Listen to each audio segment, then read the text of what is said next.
Eh bien bonjour, j'espère que vous allez bien. Aujourd'hui on se retrouve pour une nouvelle vidéo recette. Ça fait longtemps que j'ai pas fait de recettes sur cette chaîne, enfin de recettes tout court. Donc pour une fois, c'est le retour des recettes. On va changer un petit peu, hein.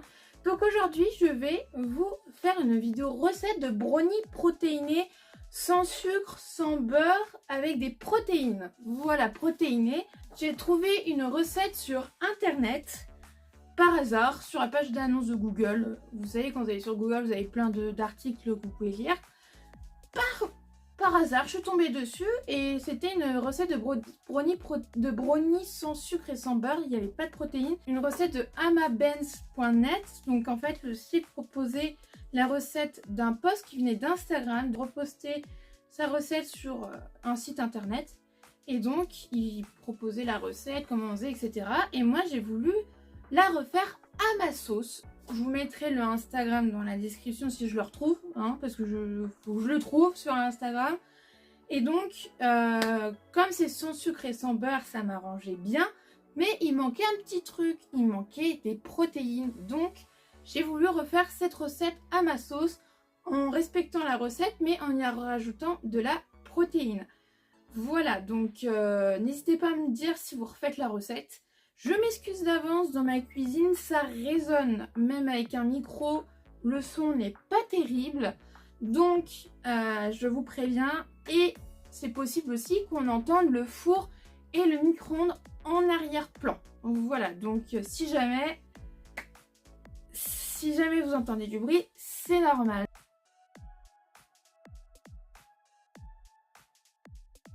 Pour cette recette, nous allons avoir besoin de 2 œufs, 90 g de compote de pommes sans sucre ajouté pour éviter qu'il y ait trop de sucre dans le brownie. Donc il faut vraiment prendre sans sucre ajouté, 90 g de farine. Moi j'ai pris la farine complète de petite épaule parce que je n'avais plus que ça comme farine. Parce que j'aime pas trop utiliser la farine blanche. Donc j'utilise plutôt des farines complètes ou ce genre de farine un peu plus healthy. Ensuite, il nous faut 10 ml de lait, 125 g de chocolat noir. J'ai pris du chocolat noir à 80% pâtissier. Je voulais tester avec du 90% classique, sauf que je me suis dit on va peut-être plutôt utiliser du chocolat pâtissier. Mais peut-être que dans l'avenir, je testerai avec du 90%. Et j'ai 110 g de whey protéine. Donc j'ai pris la whey protéine classique. J'ai pas pris une très élaborée. J'ai pris une assez peu chère pour cuisiner. Et vous pouvez également rajouter 25 g de noisettes que vous coupez en petits morceaux. Moi je préfère j'aime bien les noisettes, hein, j'adore ça, mais je préfère les brownies sans noix ni noisettes. Donc je fais une version uniquement juste gâteau sans amandes, noix ou noisettes.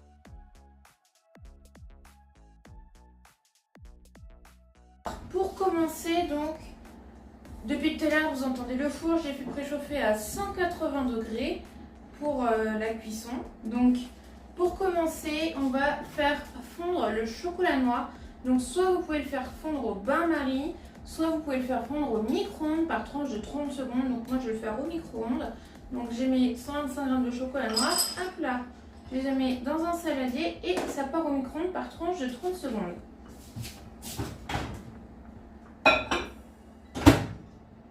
Alors, pendant ce temps, je suis désolée, il y a les deux en même temps, il y a le micro-ondes et le four. On va commencer par battre les 2 œufs avec la compote.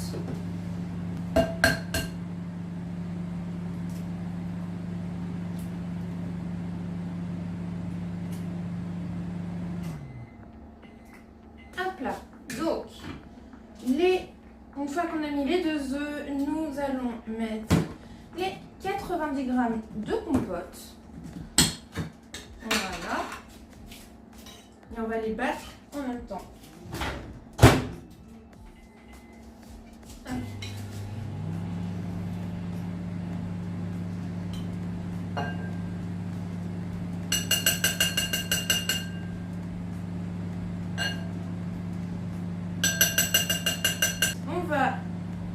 mélanger le tout. Hop.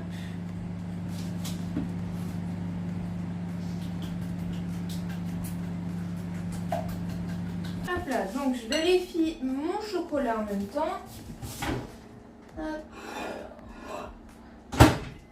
On commence doucement mais sûrement à fondre. Avant que le chocolat soit complètement fondu, n'hésitez pas à le mélanger au fur et à mesure pendant qu'il fond dans le micro-ondes ou au bain-marie pour vraiment qu'on ait une texture bien lisse et que ce soit bien homogène. Mon chocolat est fondu, donc j'ai juste mélangé pour être sûr que ce soit bien homogène et ça a l'air d'être bien homogène. Donc nous allons rajouter le chocolat à notre mélange d'œufs et de compote. Attention, pas vous brûler.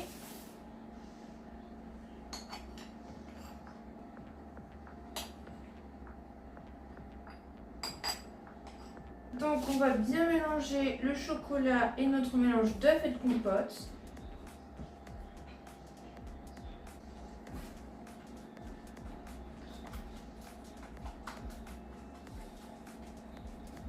Hop là.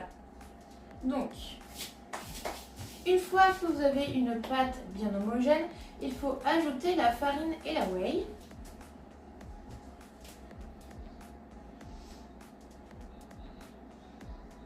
Doucement, histoire d'incorporer doucement pour ne pas avoir de grumeaux.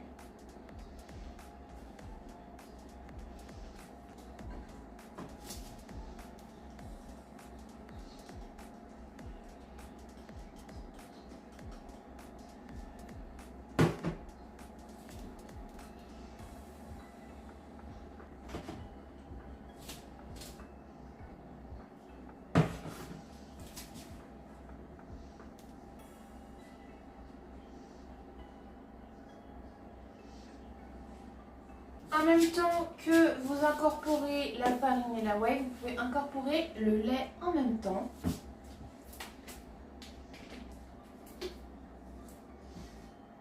J'utilise un verre doseur, hein, voilà. Donc moi j'ai pris du lait de vache, mais vous pouvez utiliser aussi du lait végétal. À la base je voulais utiliser du lait d'amande, sauf que j'en bois pas tous les jours et donc si j'en avais ouvert une brique juste pour 10 millilitres et que je l'aurais pas fini tout de suite, ça aurait fait du gâchis. Donc comme dans ma famille il y en a qui boivent du lait de vache, j'ai pris du lait de vache pour la recette. Mais vous pouvez totalement utiliser du lait végétal.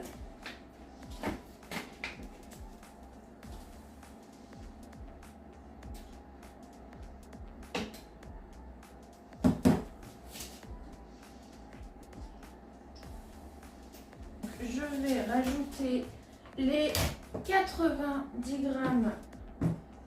de farine.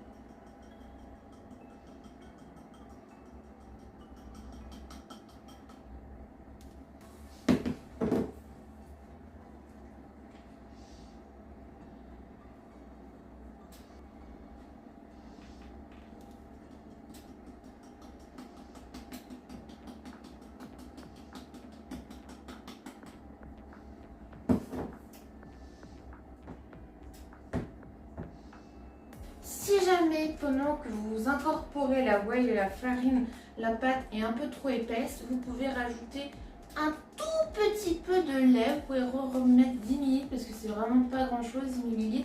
Donc vous pouvez en mettre un tout petit chouïa si jamais vous avez besoin d'avoir une pâte un petit peu moins épaisse.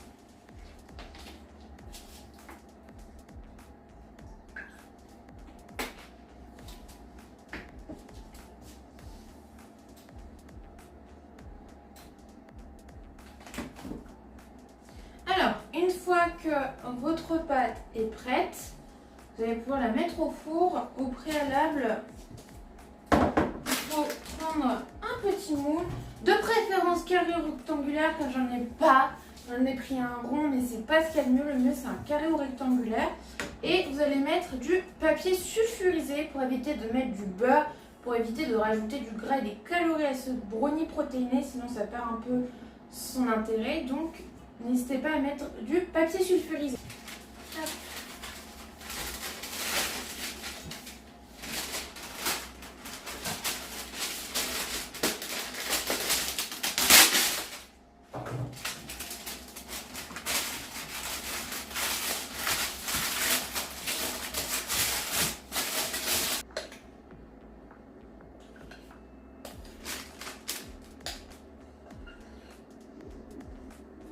Hop. Donc, n'hésitez pas à bien étaler dans votre moule.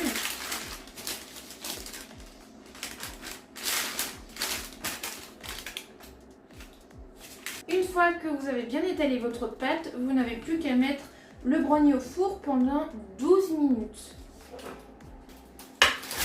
Hop là. Donc, le gâteau est cuit. Voilà ce qu'il donne. Il a poussé quand même, hein. Parce que ça faisait moins quand je l'ai étalé dans le moule et ça s'est un peu plus étalé. J'ai l'impression qu'il a un peu gonflé le gâteau. Il est plus grand que quand je l'ai mis au four. Donc, c'est un gâteau pour à peu près 8 parts. Il y a 210 calories pour une part. Il y a 13,6 g de glucides. 10,3 g de lipides sans les noisettes. Je n'ai pas mis de noisettes, donc c'est sans les noisettes. Il y a 26,8 g de protéines. Donc ça fait quand même pas mal de protéines pour une portion. Et 2,2 g de sucre pour une part de brownie. Donc pour 1/8 de ce gâteau. Alors voici ce à quoi ressemblent les parts. Donc ça fait des bonnes parts, hein. Donc 1/8, donc une portion, ça fait quand même un gros morceau. Donc vous pouvez les recouper en deux pour avoir 16 portions. Du coup, il faudra diminuer, diviser par deux les macros que je vous ai dit, les calories, les glucides, les lipides, les protéines et le sucre. Donc même si vous mangez la moitié d'une part, ça fait déjà pas mal pour un goûter, parce que ça vous pouvez le manger dans la vie de tous les jours, hein. C'est spécialement fait pour la muscu. Même pour le sport en général. Donc 1/8, ça fait déjà une bonne part. Pour ce qui est de la conservation du gâteau, vous pouvez le laisser 3 à 4 jours au frigo. Après, bon, ça fait un peu beaucoup à manger en 3 ou 4 jours. Donc si vous êtes tout seul à en manger comme moi et que ça fait un peu beaucoup, vous pouvez le congeler aussi. Vous pouvez mettre dans des petits sacs de congélation et le mettre au congélateur pour le conserver. Et c'est du coup la fin de cette vidéo. J'espère qu'elle vous a plu. Si c'est le cas, comme d'habitude, n'hésitez pas à mettre un pouce bleu si la vidéo vous a plu et pour soutenir la chaîne, à vous abonner si ce n'est pas déjà fait et mettre un commentaire pour me dire ce que vous pensez de cette recette, si vous l'avez refaite et ce que vous avez aimé. Et moi je vous dis à bientôt pour une prochaine vidéo.